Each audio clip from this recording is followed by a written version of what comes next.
Good afternoon, everybody. I'm Marco Foresti from ENTSO, and I'm very happy to speak to you today in this capacity market session.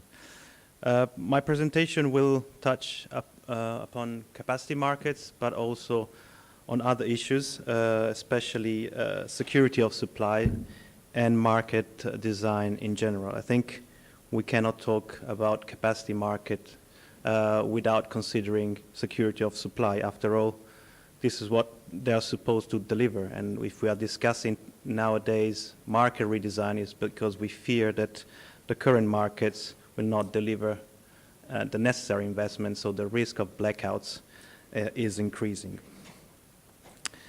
Just a quick slide on who is ENTSO and what we do. I hope most of you know who is ENTSO. We have some legal responsibility established by the third package.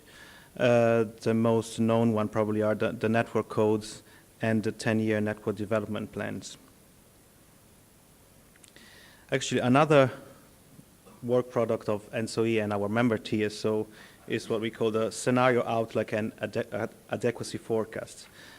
These are assessments that we do regularly and where we try to define security of supply threats to assess what are the generation adequacy and the system adequacy issues, both in the long term and in the short term.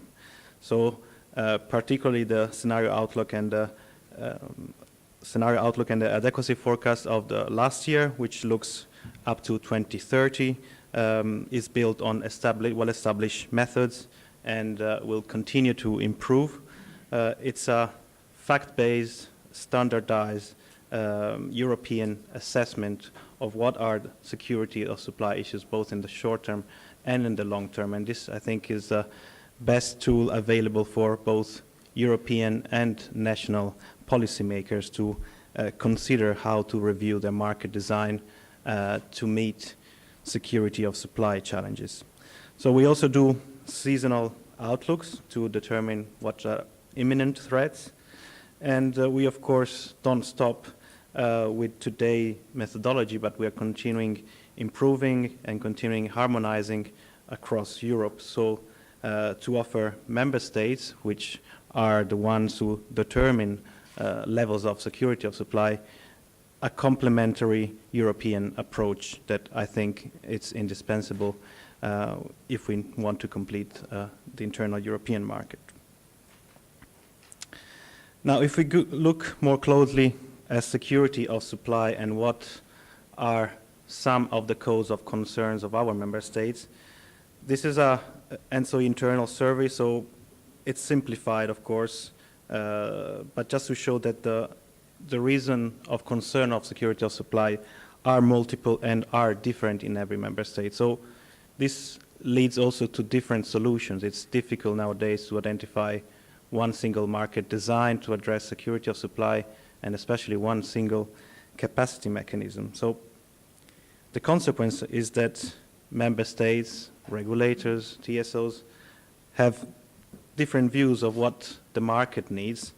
And especially if you look at capacity mechanism, you know that the picture is of Europe shows different color. Of course, some countries have already implemented capacity mechanism.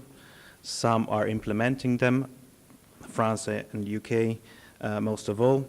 Others are thinking or discussing, while others are convinced they don't need them. And this, of course, poses a problem to find a European solution and the interaction of these different, let's say, additional market design layers on the internal energy market.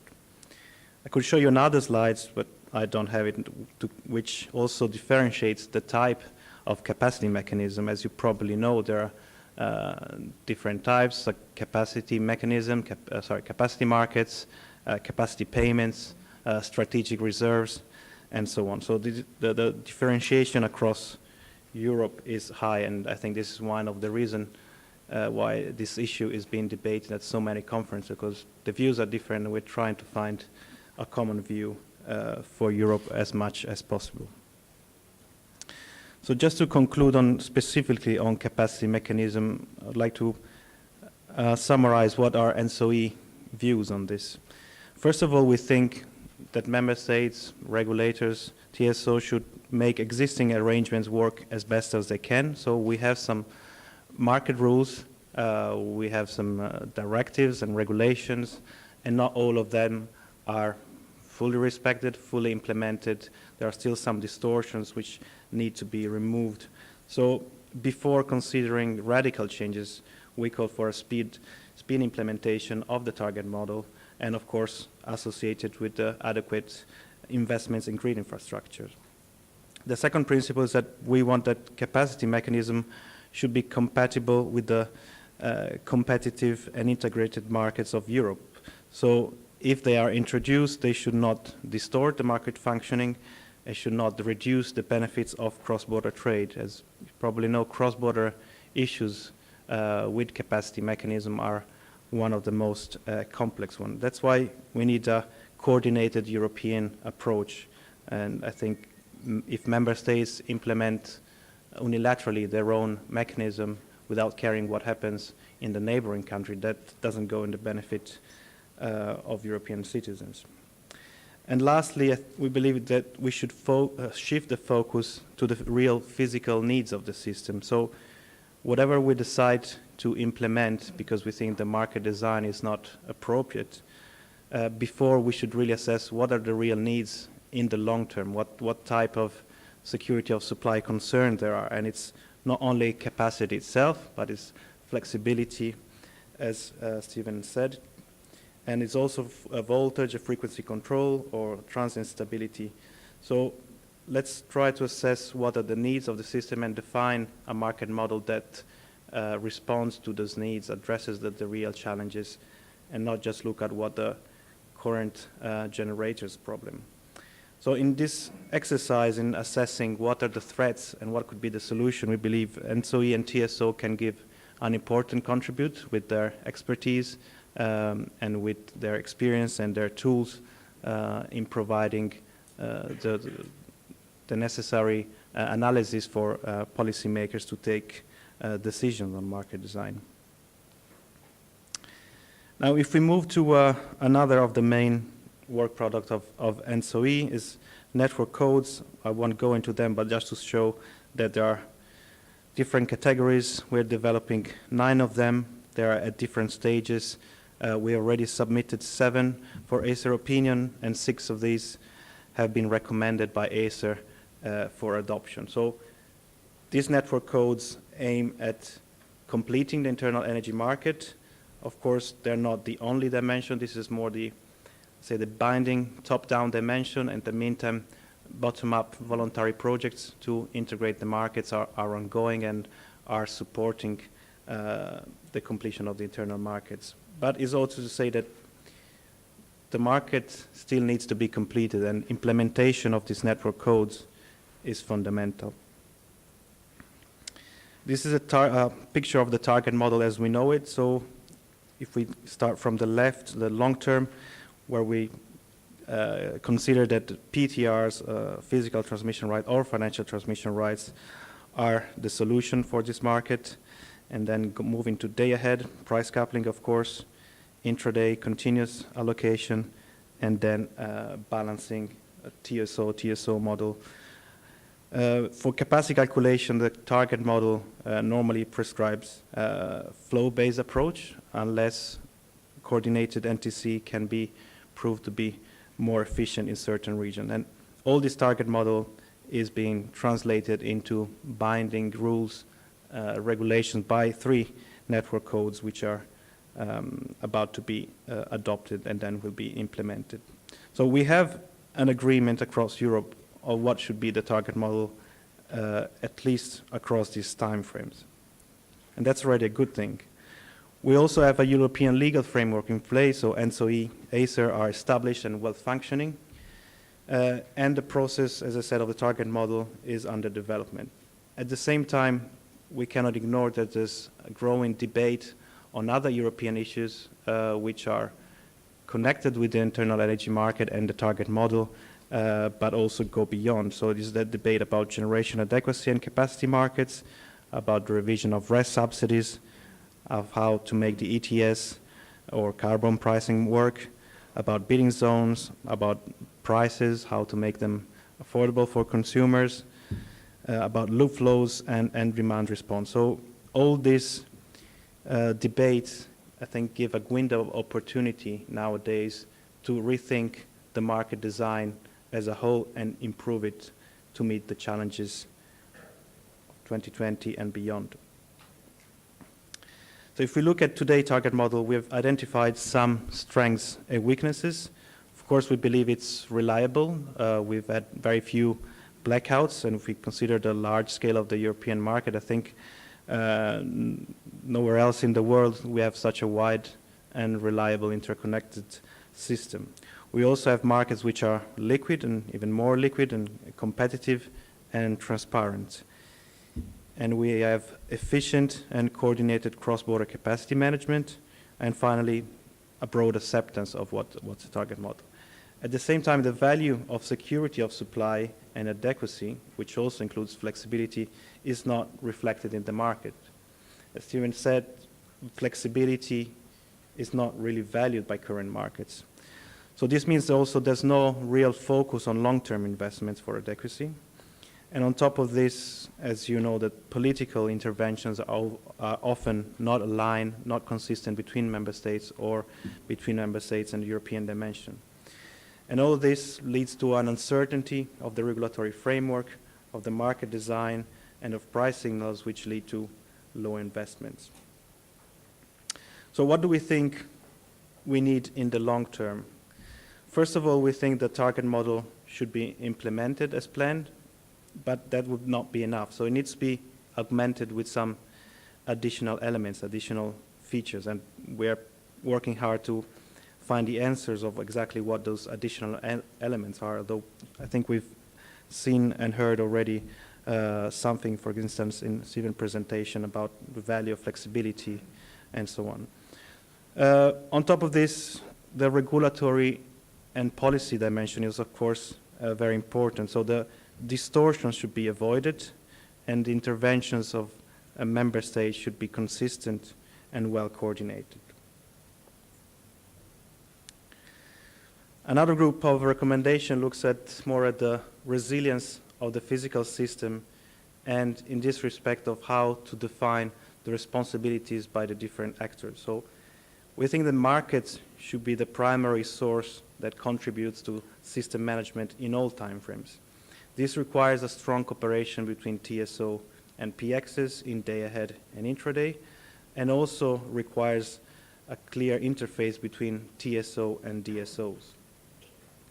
On the other hand, TSO's responsibility to manage the system security have to go along with some physical possibilities. So this includes generation units and distribution networks. So whatever the markets and DSO cannot provide, TSO will be forced to intervene. And finally, balancing responsibility for renewables and full integration of demand-side response in the market design are two clear measures that need to be implemented. The last group of recommendation, we believe that ancillary services need to be further developed. So we need more products, also more markets, more integrated markets, and better markets. We also need to ensure cross-border participation across all timeframes, but also across capacity markets if we need them. And market design should ultimately deliver investment signals for adequacy, flexibility, and generation localization in the long term. All of this should have a holistic and consistent approach.